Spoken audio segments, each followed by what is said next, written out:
Ce pauvre lycéen est la dernière victime de Truck-kun, et lorsqu'il se réveille, il se retrouve dans un monde d'isekai, sans savoir qu'il possède un trait caché qui le rend immortel. L'histoire commence dans un monde médiéval d'isekai, où un lycéen nommé Ryu est allongé dans un chalet vide. La cabane ne contient aucun meuble, à l'exception de 2 livres et d'un couteau laissé sur la table. Ryu se lève, ignore ces 3 objets et sort prendre un peu d'air frais. Il regarde autour de lui et ne voit rien d'autre que de hautes montagnes à perte de vue.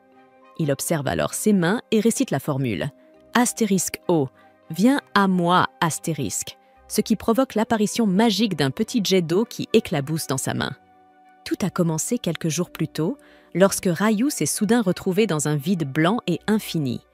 Alors qu'il commence à se demander où il se trouve, l'ange régnant sur ce royaume apparaît et, lisant ses pensées, lui assure que ce lieu n'est pas l'au-delà.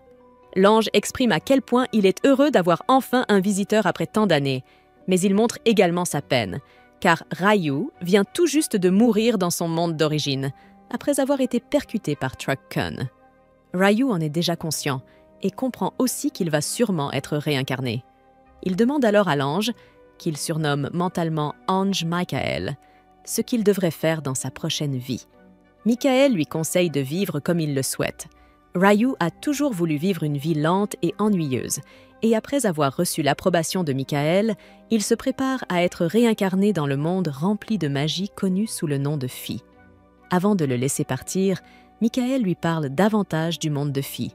Selon lui, seulement 20% de la population mondiale sait utiliser la magie, et dans le Kia de Ryu, il possède aussi la capacité de l'utiliser et est le plus compatible avec l'élément de l'eau. Puisqu'il a demandé une vie calme et solitaire, Michael le transporte dans la forêt de Rondo pour vivre seul dans une petite cabane. Michael y a déjà stocké 2 mois de provisions dans une petite chambre froide de glace. À l'intérieur du chalet, il a également laissé 2 livres pour aider Ryu à mieux comprendre le monde et à apprendre à utiliser la magie. Ce n'est qu'après avoir lu le livre que Ryu apprend à invoquer un petit volume d'eau à partir de rien. Pour l'instant, il n'a pas à s'inquiéter d'être attaqué par les monstres de la forêt, car Michael a créé une barrière autour de la maison. Ryu s'entraîne une fois de plus à utiliser la magie de l'eau et parvient à créer une sphère d'eau simplement en l'imaginant, découvrant qu'il n'a plus besoin de réciter l'incantation à voix haute. Plutôt pratique pour un protagoniste. Grâce à sa magie, Ryu remplit ensuite la baignoire d'eau fraîche. Ce que je trouve un peu dégoûtant, puisque l'eau vient techniquement de son propre corps. L'eau de la baignoire est glacée. Il doit donc maintenant trouver un moyen de la réchauffer. Il se prépare à allumer un feu en utilisant, bien évidemment, la technique la plus ancienne et inefficace connue de l'humanité. Après plusieurs tentatives ratées, il abandonne et se demande s'il n'y aurait pas un moyen de contourner ça grâce à la magie. Mettant à profit ses cours de chimie de son ancienne vie, Ryu sépare l'hydrogène de l'oxygène, ce qui a pour effet de cristalliser l'eau et de la transformer en glace. Maintenant qu'il a de la glace, il l'utilise comme lentille pour condenser les rayons du soleil, comme une loupe, et parvient à générer du feu. Grâce à ce feu, Ryu parvient enfin à obtenir de l'eau chaude et il prend un long bain relaxant. Son esprit s'éclaircit et une fois l'esprit apaisé, il réalise qu'il pourrait tout simplement créer de l'eau chaude directement avec la magie, en appliquant la technique inverse de celle utilisée pour créer de la glace. Mais cela viendra plus tard. Pour l'instant, il passe à table. En mangeant, il réalise qu'il va devoir commencer à chasser bientôt, car ses réserves de nourriture finiront par s'épuiser. Mais il hésite, car s'il s'aventure dans la forêt, il risque fort de tomber sur des monstres, qu'il estime incapable de vaincre avec ce petit couteau que Michael lui a laissé. Cela signifie qu'il va devoir débloquer de la magie offensive. Le jour suivant, Ryu travaille sur son tout premier sort d'attaque, mais celui-ci ne provoque aucun dégât sur l'arbre qu'il cible. Il modifie alors le sort en réduisant la sphère jusqu'à la taille d'une flèche. Ce n'est qu'après des heures d'entraînement qu'il parvient à débloquer la forme la plus basique du sort jet d'eau qui, soyons honnêtes, n'inflige toujours aucun dégât à l'arbre visé. Le jour suivant, il décide de se concentrer sur l'amélioration de sa magie de glace, puisque sa magie de l'eau n'a montré aucune efficacité en combat. Il crée soigneusement un cristal de glace, mais échoue à le faire léviter, car projeter de la glace n'est pas aussi facile que manipuler l'eau. Malgré tout, après plusieurs heures d'entraînement, Ryo parvient à invoquer plusieurs cristaux de glace à la fois. mais ne parvient toujours pas à les lancer vers l'arbre. Après plusieurs jours d'essais et d'erreurs, il devient assez habile pour former des cristaux de glace instantanément, mais il ne possède toujours pas assez de puissance pour les utiliser comme projectiles. Quoi qu'il en soit, le temps lui étant compté, Rio contourne le problème en utilisant les cristaux de glace comme des pointes de lance et s'aventure dans la forêt. Près d'une berge, il trouve du quartz et se réjouit, car il pourra désormais l'utiliser pour allumer un feu si jamais il épuise toute sa mana. Il part ensuite cueillir des herbes médicinales lorsqu'un monstre nommé Astérisque Sanglier Inférieur le repère comme une proie facile. Le sanglier fonce droit sur lui, mais paralysé par la peur, Rio ne parvient pas à bouger les pieds, ce qui aurait bien pu mettre fin à son aventure isekai à ce moment précis. Mais à la toute dernière seconde, la peur de mourir une nouvelle fois lui donne la force de bondir sur le côté. Cette fois, il utilise la magie à son avantage en rendant le sol glissant, le transformant en glace, ce qui fait trébucher le sanglier. Il crée alors rapidement plusieurs pointes de glace devant le sanglier, qui finit transpercé et meurt sur le coup. L'adage « les grands maux exigent de grands remèdes » lui va à merveille, car on le voit déployer sa magie de l'eau sous la pression du moment. Bon, ce fut une belle tentative, mais il est encore loin d'être vraiment doué. Il rentre chez lui et apprend immédiatement l'existence des monstres en consultant le Astérisque Compendium des monstres astérisques, et il ne lui faut pas longtemps pour réaliser que les astérisques sangliers inférieurs sont les plus faibles de tous les monstres. Il prend son temps pour lire le livre afin de découvrir d'autres créatures qu'il pourrait rencontrer, car sa vie supposément lente ne semble plus si paisible que ça. Il lit la page consacrée aux dragons, et tout ce que le livre lui recommande, c'est que s'il en voit un, il doit courir. Pas qu'il ait une chance de le distancer. Il va mourir quand même. Mais il faut essayer de courir. Il tourne la page suivante qui parle d'un Akuna.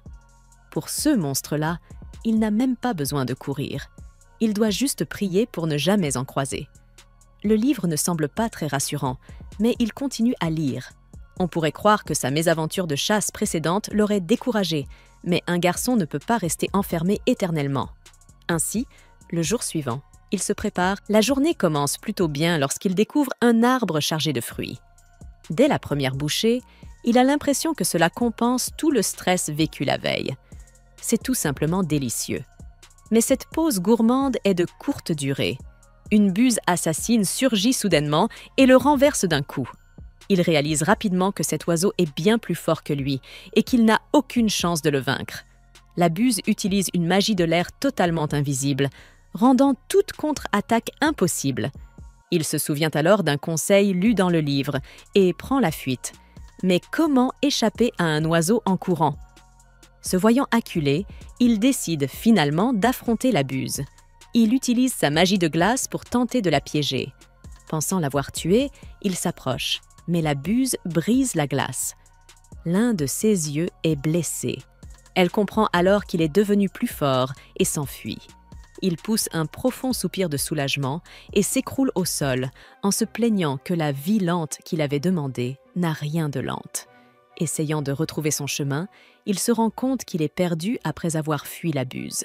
Tandis qu'il erre dans la forêt, quelque chose le glace d'effroi, un Dullahan. Cette créature sans tête laisse s'échapper de la fumée de son cou. Elle est en train de s'occuper de son cheval. D'une manière ou d'une autre, il parvient finalement à retrouver le chemin de sa maison.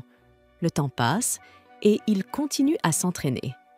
Entre combats contre différents monstres et séances de pêche, il améliore tellement sa magie de glace qu'elle peut désormais trancher une montagne. Il ne cesse de chercher à devenir plus fort et commence peu à peu à s'habituer à sa nouvelle vie. Cependant, chaque nuit, il retourne à l'endroit où il a vu le Dullahan pour l'affronter. Pas dans l'espoir de le vaincre, mais parce qu'il sent que cela le rend plus fort. Il ne sait pas grand-chose sur les Dullahan, car il n'y a rien à leur sujet dans le Astérisque Compendium des monstres astérisques qu'il consulte. Ce qui signifie que soit le Dullahan n'est pas un monstre, soit il ne figure tout simplement pas dans le manuel pour débutants. Après un nouvel échec, il finit par avouer que la seule raison pour laquelle il revient sans cesse, c'est parce qu'il a l'impression que le Dullahan veut le renforcer. Il l'observe alors fabriquer une épée de glace. Le Dullahan tend l'épée vers lui et il comprend qu'il est censé l'accepter. Dès qu'il prend l'arme, la créature s'éloigne paisiblement. Les jours, ou peut-être les semaines, qui suivent sont calmes pour Ryo. Enfin, jusqu'au jour où il retombe sur la buse revancharde. Ce jour-là, il s'entraîne comme à son habitude, lorsqu'il aperçoit l'oiseau devant lui. Il remarque qu'il lui manque un œil et comprend immédiatement qu'il s'agit du même adversaire qu'auparavant. Cependant, cette fois, la buse n'est plus brune, mais noire. Il semble aussi plus grand, ce qui signifie qu'il a évolué. La buse fonce sur lui avec une telle force que Ryu invoque un mur de glace à 5 couches, mais la buse le traverse sans effort. Il crée alors un mur à 10 couches, que la buse détruit également. Quand il utilise sa lance de glace, la buse fonce à travers pour l'attaquer. Le bâton dont il se servait pour le soutenir tombe, et dans la panique, il saisit l'épée que le Dullahan lui avait donnée et attaque la buse. L'épée fonctionne. La buse recule, puis revient à la charge avec toute sa puissance. Mais Ryu utilise l'épée pour la transpercer et elle s'effondre. Il s'approche de la buse, admettant que cette créature est vraiment tenace. Il lui a repris un œil et il comprend que la buse voulait se battre à nouveau. Cependant, ce combat l'a rendu plus fort, et pour cela, il remercie la buse. Il admet aussi que cette dernière avait évolué uniquement pour l'affronter. Alors il lui accorde un moment d'honneur en la laissant mourir de sa main. Il retire son épée et la buse meurt. Il poursuit son chemin, ignorant qu'un dragon se trouve à proximité. Le dragon s'approche et lui parle. Il est stupéfait d'entendre la voix d'un dragon. Le dragon s'étonne qu'un humain puisse posséder un tel pouvoir. Alors Ryu lui montre l'épée. Le dragon la reconnaît comme étant l'épée du roi des fées et lui demande ce qu'il a bien pu faire à ce roi pour recevoir un tel cadeau. Mais Ryu l'ignore lui-même. Une fois ces questions terminées, le dragon interroge Ryu à son tour. Ils discutent jusqu'à ce qu'il se fasse tard avant que le dragon n'annonce son départ. Avant de partir, Ryu se présente et le dragon dit s'appeler Luin. Ryu vit littéralement une vie agréable dans ce nouveau monde, au point que l'ange qui l'a réincarné vérifie à nouveau sa tablette et se rend compte qu'il a manqué quelque chose d'important. Ryu possède en réalité une capacité cachée dans ce monde que l'ange n'avait pas détectée car le précédent réincarné n'en était pas doté. Il s'agit du pouvoir de la jeunesse éternelle. Comment Ryu va-t-il utiliser ce pouvoir? Et qu'est-ce que cela signifie pour lui? Sur la rive, un étrange garçon aux cheveux rouges est allongé sur le sable.